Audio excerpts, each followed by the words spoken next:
Mahis TV, media dakwah dan pendidikan Ma'had Imam Asy-Syafi'i Nrekang. Assalamualaikum warahmatullahi wabarakatuh. Alhamdulillah, salatu wassalamu ala Rasulillah wa ala alihi wa ashabihi wa man tabi'ahum bi ihsanin ila yaumiddin, amma ba'd. Ikhwati fiddin, azanallahu wa iyyakum. Alhamdulillah, pada kesempatan kali ini kita bisa bersua di tempat yang insyaallah dimuliakan oleh Allah Subhanahu wa taala. Karena tujuan kita hadir di sini adalah untuk mengamalkan apa yang diperintahkan oleh Allah Subhanahu wa taala, dan untuk menuntut ilmu. Naam. Insyaallah pada kesempatan kali ini, sebagaimana yang sudah disampaikan oleh panitia, bahwa kita akan membahas tentang satu perkara penting dalam kehidupan, yakni tentang hak suami istri. Ya. Kenapa ikhwan fillah azanallahu wa iyyakum? Karena dengan memenuhi hak dan kewajiban sebagai suami istri, maka keluarga itu akan bisa menegakkan agama Allah Subhanahu wa taala. Ya. Nah, ini juga nih yang harus kita perhatikan ketika hendak menikah, ya. Jangan sampai niat kita hanya untuk apa? Hanya untuk melampiaskan hawa nafsu. Kenapa kita menikah? Ya, apa tujuannya kita menikah? Kan kalau tidak menikah bisa saja kan? Banyak orang yang tidak menikah tapi hidup sama-sama, punya anak sama-sama, banyak. Tapi kenapa kita pilih menikah? Karena di situ adalah bukti bahwasanya kita taat kepada Allah. Karena selain pernikahan tidak disukai oleh Allah Subhanahu wa taala. Ya. Selain dengan jalan menikah, Allah Subhanahu wa taala tidak suka. Allah Subhanahu wa taala berfirman, "Zuyyina lin-nasi hubbus syahawati minan nisa." Memang dijadikan indah pada mata manusia kesukaan kepada wanita. Begitu pula sebaliknya, laki-laki itu suka wanita dan wanita itu suka laki-laki. Iya. Dan keduanya harus bertemu. Mereka punya syahwat yang harus disalurkan satu sama lain. Bagaimana caranya? Ada dua caranya. Ya, ada yang diridhoi oleh Allah, ada yang tidak disukai, yang dimurkai oleh Allah. Ketika kita menikah, berarti kita memilih jalan yang diridhoi oleh Allah Subhanahu wa ta'ala. Nah, berarti dengan menikah itu kita melakukan satu ketaatan kepada Allah Subhanahu wa ta'ala. Akan tetapi ketika seseorang menikah, maka ada banyak hal yang harus diketahui. Ya. Ada banyak hal yang harus diketahui. Karena banyak sekali orang yang menikah kemudian dia tidak tahu tujuannya apa, dia tidak pelajari ilmunya bagaimana, akhirnya keluarganya menjadi keluarga yang tidak mendapatkan ketenangan.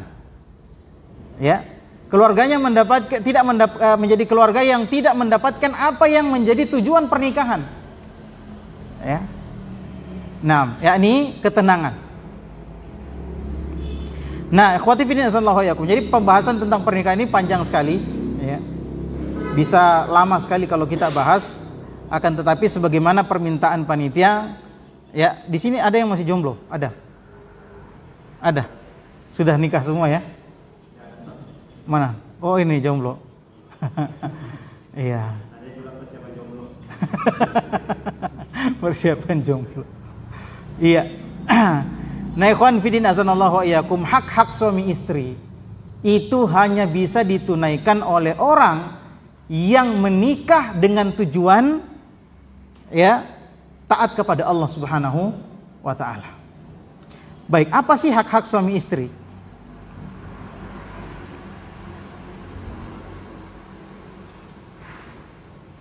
Jadi ada banyak akad, ya. Akad itu artinya kalau dalam bahasa artinya ikatan, ya, perjanjian.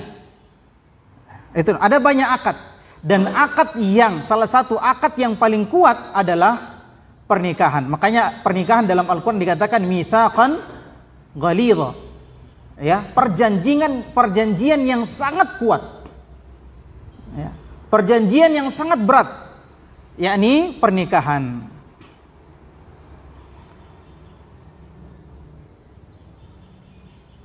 Nah, di antara hal-hal yang wajib untuk dipenuhi dalam satu pernikahan adalah memenuhi hak-hak antara suami dengan istri. Yang mana suami wajib memenuhi hak istrinya dan istri wajib memenuhi hak suaminya.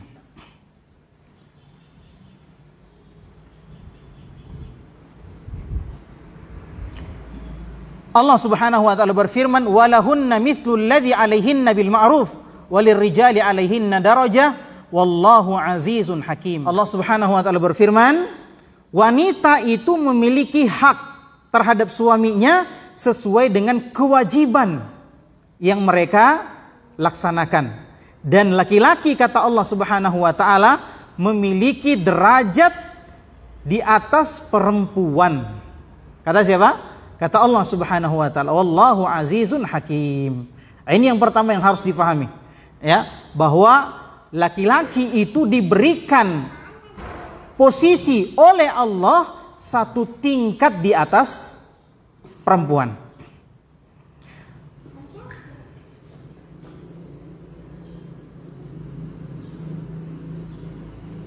Baik, kita langsung saja ya. Apa sih hak-hak suami terhadap istri? Jadi hak suami dulu sama istrinya. Ya, kita dahulukan suami karena panitianya suami. Ya, kalau panitianya istri, maka kita dahulukan hak-hak istri ya. Jadi seperti itu. Yang pertama, dan ingat ini wajib diamalkan atau wajib dipenuhi oleh seorang wanita sesuai dengan kemampuannya. Ya, laki-laki juga jangan terlalu menuntut lebih dari apa yang dimampu oleh perempuan. Iya. Yang pertama adalah al-istimta'u bizaujah. Suami punya hak untuk menikmati istrinya. Ya, suami punya hak untuk menikmati istrinya. Fa'ala zaujati taslimuha nafsaha lahu wa tamkinuhu minal istimta'i biha. Maka seorang istri wajib untuk menyerahkan dirinya kepada suaminya dan memberikan kelonggaran atau memberikan peluang yang besar kepada suami untuk mendapatkan kenikmatan dari dirinya. Ini wajib hukumnya. Ya, seorang wanita memberikan peluang sebesar-besarnya kepada suaminya untuk bisa menikmati dirinya. Ya. Dan dia harus menyerahkan diri kepada suaminya. Li'anna az-zawj yastahiqqu bil aqdi taslimil 'aud an ma asdaqaha wa huwa al-istimta'u biha kama tastahiqqul mar'ah al-'aud wa huwa as-sadaq. Nah, kalau orang menikah itu kan ada yang namanya mahar ya. Ada yang namanya apa? Mahar. Nah, mahar ini menjadikan kalau laki-laki sudah kasih sama perempuan, maka mahar ini menjadikan laki-laki tersebut berhak untuk mendapatkan kenikmatan dari istrinya. Itu gantinya, ganti dari mahar itu adalah kenikmatan dari istrinya. Sebagaimana istrinya, karena dia dinikmati, maka gantinya adalah sang suami harus bayar mahar. Ya, maka di antara pendusta, ya, di antara pendusta adalah kalau ada laki-laki yang tidak membayar maharnya. Apa hukumnya? Kalau ada laki-laki yang menikah perempuan kemudian tidak dibayar maharnya. Ya. Di mahar nanti kita ada pembicaraan tentang ini ya, dalam hak-hak istri. Ya. Suami wajib memberikan hak istri berupa mahar. Insyaallah kita akan bahas tentang ini. Baik. Wa mata ma talaba ar-rajulu zawjatahu wujiba 'alaiha ta'atuhu fi dzalika ma lam yamna'ha min mani'in syar'i aw mani'in fi nafsiha kamaradin wa nahwihi. Ya. Dan setiap suami menginginkan istrinya, ya, setiap suami menginginkan istrinya untuk dinikmati, maka wajib bagi seorang istri, wajib itu apa? Ya, Wajib itu apa? Berpahala kalau diamalkan dan berdosa kalau ditinggalkan. Jadi jangan seorang istri berpikir kalau dia memenuhi haknya suaminya, maka suaminya enak-enak saja gitu. Tidak. Ya, dia misalnya tidak dapat apa-apa.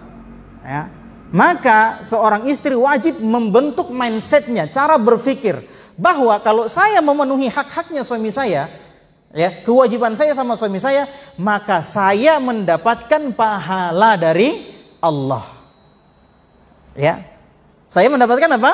Pahala dari Allah Subhanahu wa taala. Sehingga seorang istri yang meladeni suaminya, melayani suaminya, harus dipasang itu baik-baik. Dengan saya melayani suami, maka saya akan mendapatkan pahala. Ya. Kenapa? Karena saya mengamalkan perintah Allah Subhanahu wa taala. Ya.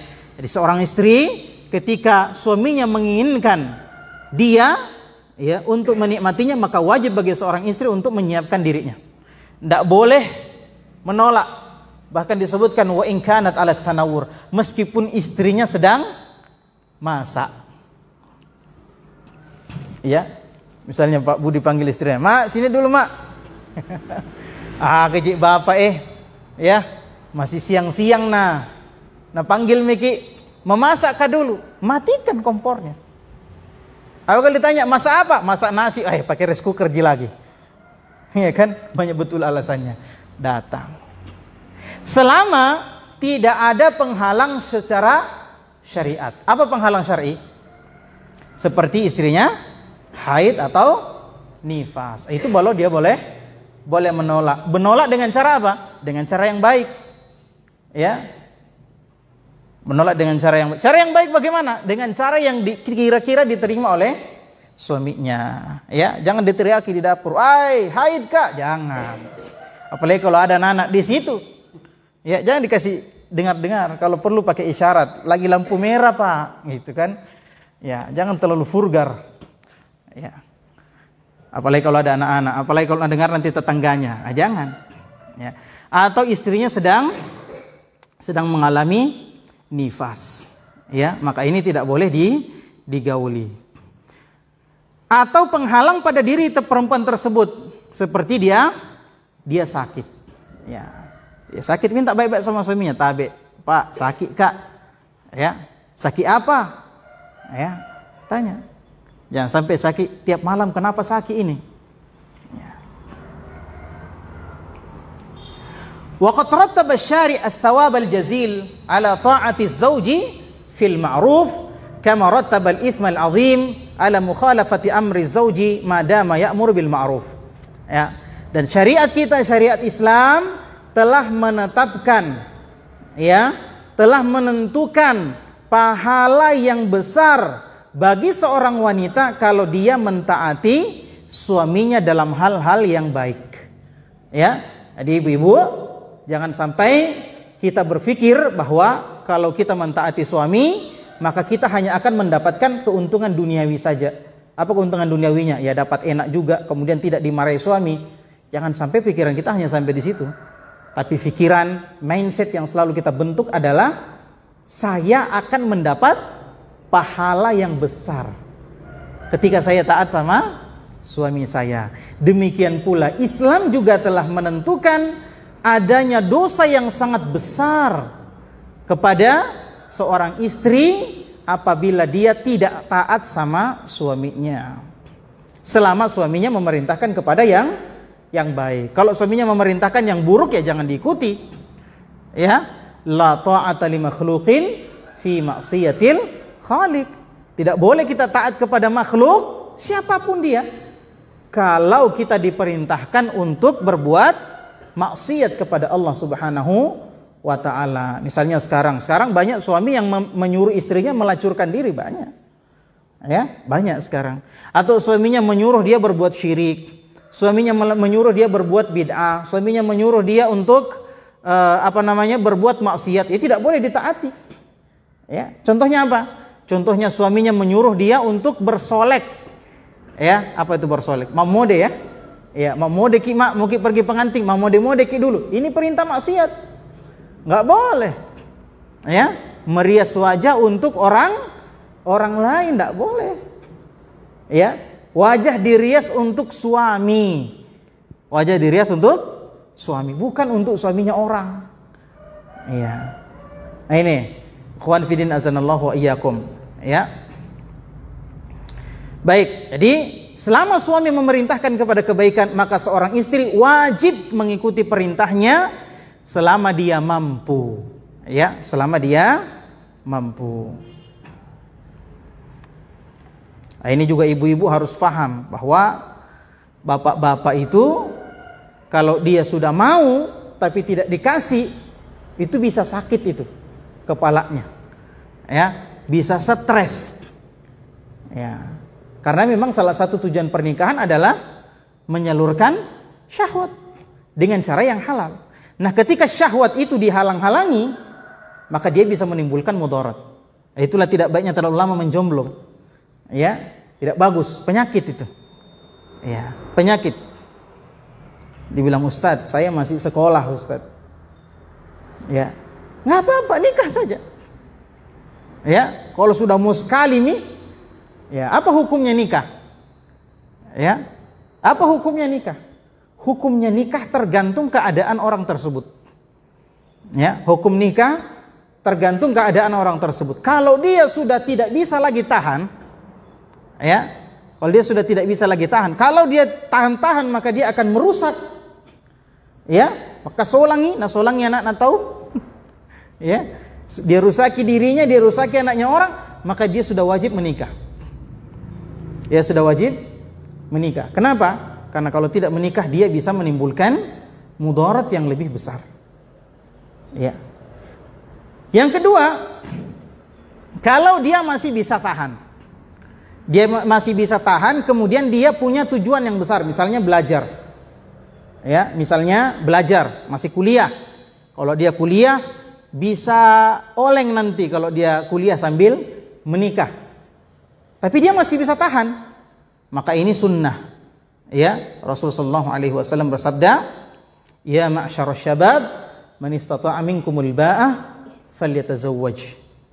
Ya, falyatazawwaj fa innahu aghaddu lil basar wa ahsanu lil farj.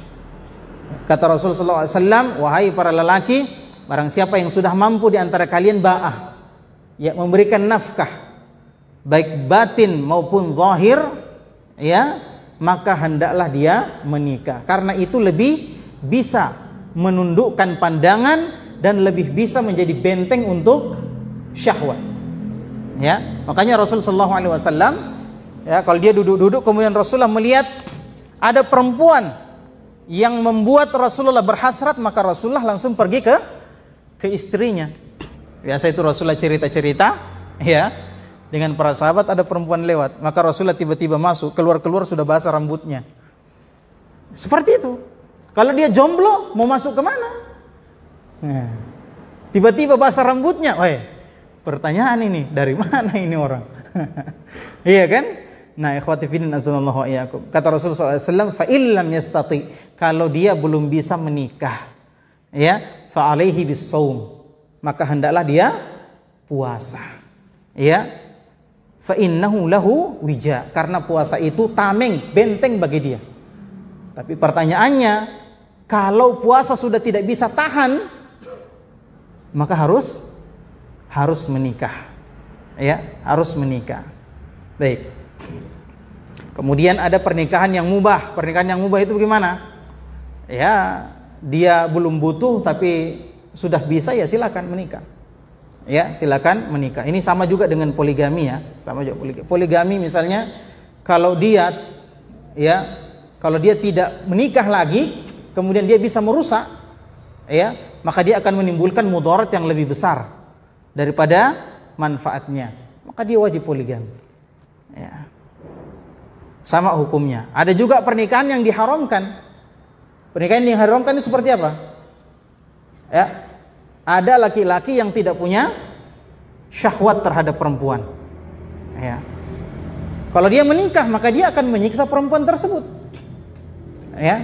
Kalau dia menikah, dia hanya akan menyelamatkan nama baiknya. Wah, masa saya disebut laki-laki tapi tidak punya istri? Maka dia pun akhirnya menikah karena malu. Maka pernikahan seperti ini diharamkan. Ya. Kenapa? Karena seorang laki-laki, nanti kita bahas, seorang laki-laki wajib menjimai ya istrinya. Wajib menjimai istrinya paling sedikit 1 kali selama 4 bulan. Itu paling sedikit. Ya, tidak boleh kurang dari itu. Nah, insyaallah kita akan bahas ya. Baik. Dari Abu Hurairah radhiyallahu taala anhu, dia berkata, an Nabi sallallahu alaihi wasallam qal idza da'a ar-rajulu imra'atahu ila firashihi falam ta'ti fabata ghadban 'alaiha la'natu la 'alaiha afwan fabata ghadmanun 'alaiha la'anathu al-malaika hatta tusbih. Ya. Rasulullah sallallahu alaihi wasallam bersabda, kalau seorang suami memanggil istrinya kemudian istrinya tidak mau datang, tidak mau memenuhi panggilan suaminya. Kemudian mereka bermalam dalam keadaan suaminya marah. Ya, dalam keadaan suaminya marah karena tidak dipenuhi tadi panggilannya. Maka istrinya tersebut dilaknat oleh malaikat. Ya, dilaknat oleh malaikat. Ini malaikat yang laknat ini. Ya. Bagaimana kira-kira kalau dia mati dalam keadaan dilaknat malaikat? Nauzubillah. Sampai kapan? Sampai pagi hari. Ya. Baik. Wa wujubu ta'atihi muqayyadun bi alla yakuna fi ma'siyatin. Ya. Nah, akan tetapi perlu diperhatikan, kewajiban untuk taat sama suami itu dipersyaratkan. Seorang istri memang wajib taat sama suami, tapi dalam hal-hal yang dipersyaratkan. Fala yajuzu lil mar'ati an tuti'ahu fima la yahillu, mithla an yatluba minha al-wata' fi zamanil haidi aw ghairi mahalli al-harthi. Ya, maka tidak boleh seorang wanita, tidak halal bagi seorang wanita untuk melayani suaminya, untuk taat suaminya ketika suaminya meminta untuk berhubungan dengan istrinya pada waktu haid. Ya, pada waktu haid. Haid enggak boleh berhubungan suami istri. Au ghairu mahallil harth, atau di selain kemaluan. Ya, di selain kemaluan. Misalnya di lubang dubur. Ini enggak boleh. Allah Subhanahu wa taala berfirman, "Wa yas'alunaka 'anil mahidh, qul huwa adza fa'tazilun nisaa fil mahidhi wala takrabuhunna hatta yathurna fa idza tatahharna fa'tuhunna min haitsu amarakumullah innallaha yuhibbut tawwabin wa yuhibbul mutatahhirin." Allah Subhanahu wa taala berfirman, dan mereka wahai Muhammad bertanya kepadamu tentang wanita haid. Katakanlah bahwasannya haid itu adalah penyakit. Haid itu adalah penyakit. Makanya ini Pak,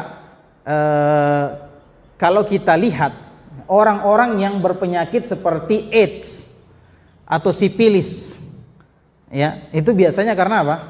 Karena terbiasa atau pernah berhubungan dengan wanita yang sedang haid, ya, wanita yang sedang haid, atau berhubungan dengan wanita atau laki-laki dari lubang dubur. Ini yang biasa menimbulkan penyakit AIDS. Wala taqrabuhunna, kata Allah jangan dekati, maksudnya jangan dekati, jangan dijimai. Ya, jangan jangan disetubuhi perempuan itu hatta yathurna. Sampai kapan? Sampai dia suci. Jadi sudah pi mandi. Ya. Jangan sampai buru-buru miki. Berhenti mi, Mak. Bagaimana, Mak? Berhenti mi. Berhenti mi, Pak. Langsung mencangkul. Tunggu dulu. Ya, mandi dulu. Karena kata Allah hatta yathurna, sampai dia suci, berarti selesai pi mandi suci. Ya. Fa'tuhunna min haitsu amarakumullah. Kalau dia sudah suci, maka datangilah istrimu dari arah yang diperintahkan oleh Allah Subhanahu wa taala. Innallaha yuhibbut tawwabina wa yuhibbul mutatahhirin. Sungguhnya Allah mencintai orang-orang yang bertaubat dan mencintai orang-orang yang bersuci. Nah, kalau istrinya sedang haid, apakah betul-betul sama sekali tidak boleh dicumbui istrinya? Ya, maka jawabannya boleh. Jawabannya boleh, sebagaimana sabda Rasulullah SAW, isna'u kulla syai'in illa nikah. Lakukanlah apapun terhadap istrimu ketika dia haid kecuali an-nikah. An-nikah di sini maksudnya apa? Menjimai istrinya pada kemaluannya. Tidak boleh. Ya. Dan Syekhul Islam Ibn Taimiyah mengatakan ya, menyetubuhi istri pada saat istri sedang nifas itu hukumnya sama dengan menyetubuhi istri ketika dia sedang haid. Sama-sama tidak diperbolehkan, sama-sama diharamkan, tidak boleh. Ya. Rasul sallallahu alaihi wasallam bersabda, "Man ata haidan aw imra'atin fi duburiha aw kahinan faqad kafara bima unzila ala Muhammadin sallallahu alaihi wasallam." Ini ancamannya sangat berat. Kata Rasulullah sallallahu, barang siapa yang mendatangi istrinya pada saat dia haid, maksudnya menjimai istrinya pada saat dia haid, atau mendatangi istrinya, menjimai istrinya dari lubang duburnya, atau mendatangi dukun, ini disamakan yang tiga ini, ya, maka dia telah kafir terhadap apa yang diturunkan terhadap Muhammad sallallahu alaihi wasallam. Ini sabda Rasulullah sallallahu alaihi wasallam. Makanya kata para ulama, ya, sebagian ulama mengatakan tidak ada kafaratnya. Ya, apa pengganti atau hukuman pengganti bagi orang yang mendatangi istrinya yang sedang haid? Sebagian ulama mengatakan tidak ada. Ya, tidak ada. Karena itu dosa besar yang membuat orang keluar dari Islam. Ya. Tetapi ikhwan fillah sallallahu yakum, Ibnu Abbas, dan ini yang rajih, yang benar insyaallah, Ibnu Abbas pernah menyuruh orang yang mendatangi istrinya ketika masih haid, maka disuruh bayar 1 dirham. Ya, 1 dinar apa 1 dirham? Lupa saya. Nah, kemudian kalau dia, ya ini diperinci. Pernah juga sesekali orang mendatangi Ibnu Abbas kemudian bertanya tentang kafarat, ya, hukuman penghapus dosa bagi orang yang mendatangi istrinya, kemudian Ibnu Abbas menyuruh dia membayar setengah dirham atau setengah dinar, saya lupa. Iya. Kemudian para ulama di sana memperinci, kalau dia mendatangi istrinya pada saat darahnya masih keluar, maka itu hukumannya 1 dinar atau 1 dirham. Ya. Kemudian kalau dia mendatangi istrinya pada saat haidnya sudah berhenti tapi belum mandi, maka ya bayarnya setengah dinar atau setengah dirham. Wallahu a'lam bishawab.